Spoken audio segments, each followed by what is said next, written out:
have Professor Fahrenholtz here, and she's going to give her insights. As always, she's been supportive of the program, and you saw she got years ago the Educator of the Year award, and she'll talk about scholarships and universities and Professor Fahrenholtz.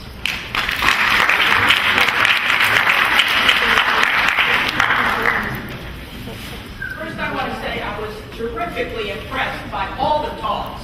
I thought they were wonderful, and that bodes well for the program and for the students in it. I was also going to talk about networking, and I just noticed today's New York Times first page.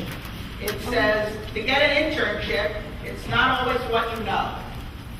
And I suppose, I don't know why that's should be on the front page of the New York Times, because we all know that. But internships, and you may want internships after you're in college, for experience, for money, for connections, for learning, and your network that you are starting here is going to be a good source of getting those internships. So I think that you're really well on your way, and I noticed you did a great job of giving acknowledgments. Keep those names, keep those people on your email list. Every once in a while, maybe after you've left here, every year or so, or maybe twice a year, give them a call, an email, ask how things are doing. It keeps up your network. Also, your group leaders and other people in the group, you have a huge network here, and you can rely on them for tips, for information, for people they know. It's always extremely helpful, especially if you don't just go to them when you want something. You have to keep in touch, and then later on, when you want something, when you need a job or something, they will be a lot more inclined to help you than if you only come to them when you want something. This is something that's useful for you. Now, I was also impressed by all the writing you're doing. And as Vicki, as she said, that the writing is very useful for your portfolio, but not only that, but for your SATs. How many of you are still, have not yet been accepted to college? In other words, 10th, 11th grade. That's the majority, okay. So, how you do on your SATs is important. It's not important it has nothing to do with your worth as a human being or even your brains. What it has to do with is what college you're going to get into and how much money you're going to get for college, for different colleges. Because SATs, the colleges think that's an objective measurement. I'm not so sure, but anyway, it is what they use. And for example, for the writing portion, I have heard many people say the longer what you write, the better. Of course, your grammar should be right and it should make sense and so on. But everything else being equal, the longer the better. And you heard Dr. Sack also talk about that. It shows you have more to say. So that's useful. Now, as far as colleges go, let me ask, I should have listened better and taken better notes. The speaker who just spoke, the second speaker, who's at Stony Brook. Are you here? He left. Oh, he left, okay. Is there anybody else who is either in Stony Brook or at a state university? Who's here? Anyone? Yes? Good. How did did they do financially with you? How are you, besides Stafford loans or other loans that are subsidized, that those are fine.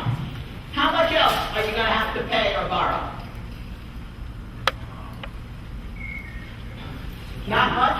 Including every grade, Pardon me? pay about 18,000 per year, including the housing. You're going to have to pay $18,000 for 4 years? For 1 year. You're going to have to pay that. Yeah, but I got the grant from this like place cover about 10,000. I'm sorry, I can't hear you very well. Can you speak louder or Stand up. pardon me? They cover 10,000 for him, so you only have to pay 8,000. 8,000, and then you could get loans for that. So 8,000 with tuition and room and board? Yes. Excellent. Okay. Anybody else who is currently in college? How about at NYU? Well, my experience is that it makes a huge difference where you go to school as far as how much you're going to have to pay. And there's two things. There's first of all, your SATs, grades, recommendations, portfolio. Secondly, the school. And as far as getting the most grants, if you have financial need, you go to a school that gives. It's not the tuition, the amount of tuition. That's mostly not so significant. But how much of financial need they supply. And there are schools like Princeton, Harvard, Yale, Caltech, University of Pennsylvania, Cornell, that do an excellent job in providing almost all the money that you need, that you have financial need for. In other words, when you fill out a FAFSA, and depending on your parents or guardians' income, how much money can you afford to pay, and some of those schools will pay all of it. So the question to ask about the college that you're applying to, and you can get this from the literature, is not what the tuition is, it's not what percent of students get scholarships, it's what percent of financial need will they pay. Tuition counts for something. I mean, the state universities are much less expensive than some other schools, and as we heard from Stony Brook, they are wonderful. And so are all the state universities. They're all very, very good. Buffalo, etc., Binghamton, wonderful schools.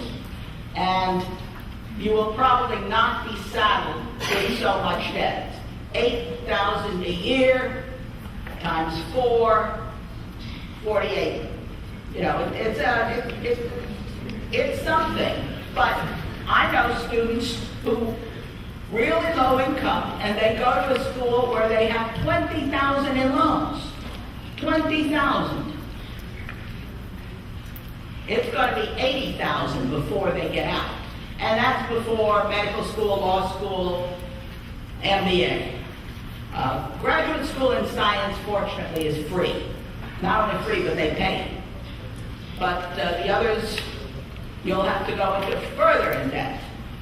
So it is very important what school you apply to.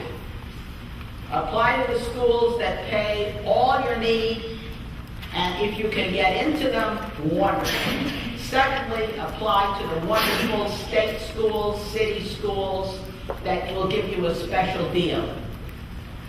And there are other schools, Duke. There are some schools that will pay all your need, if you get into them.